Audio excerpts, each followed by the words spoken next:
Okay, today you're going to be doing some more factoring, and the front page should be similar to what you did yesterday. The back page, we have some new problems, so you want to make sure you have this in front of you, and I'm going to work through a few problems with you. Okay, first 6 problems are just practicing factoring out a GCF. So for number 1, look at what's in common. The greatest term will be a 4x, leaving me with a 2x plus 3. 4x times 2x is 8x squared. 4x times 3 is 2x, 12x. So remember, you can use your box method with that if it helps, or just factor straight out the GCF. Okay, let's look at number 14. This was one that we needed to do the diamond box method. So remember, we start by multiplying the first term times the last term. So the 2 times the negative 5. Negative 10.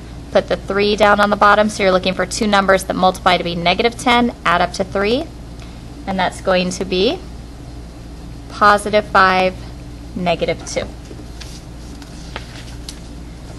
Okay, then we set up our box method, or box. The upper left-hand corner, we put the 2x squared. Negative 5 is my last term, the lower left-hand corner.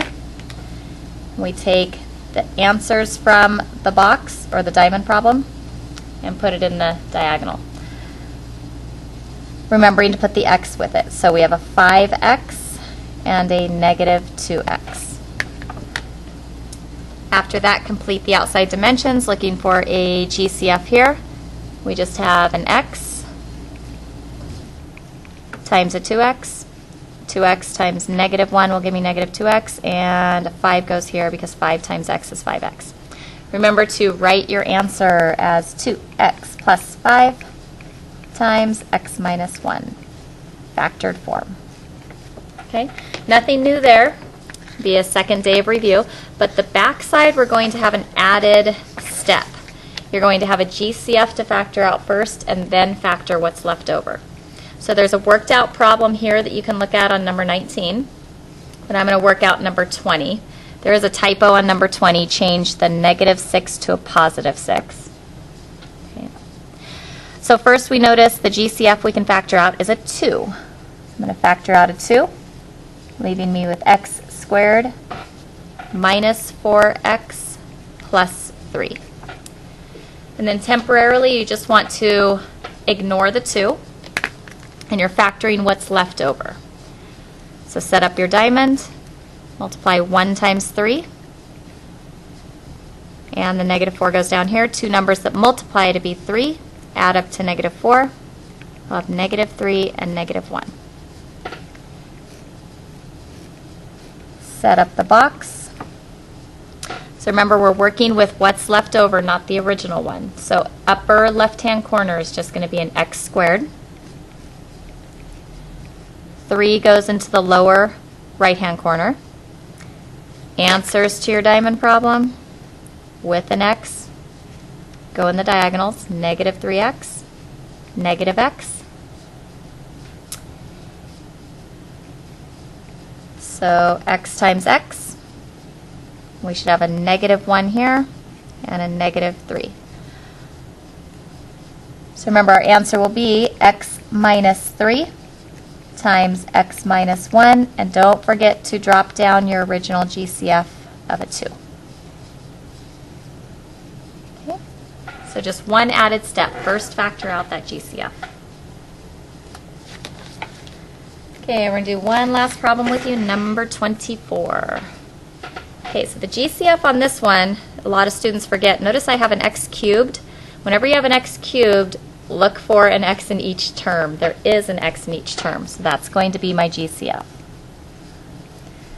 Leaving me with 2x squared plus 5x minus 12. Okay. And then again, you're going to ignore your GCF. Set up your diamond problem. 2 times negative 12, negative 24. Remember to multiply those. Positive 5 goes on the bottom. So 2 numbers that multiply to be negative 24 add up to 5, 8, and negative 3. Okay, and remember to look at the resulting trinomial here. 2x squared, negative 12. Diamond problem numbers with an x, we'll have 8x and a negative 3x written right there. And then complete the answers. So GCF in this first column, we have 2x, which leaves an x here, minus 3, and plus 4.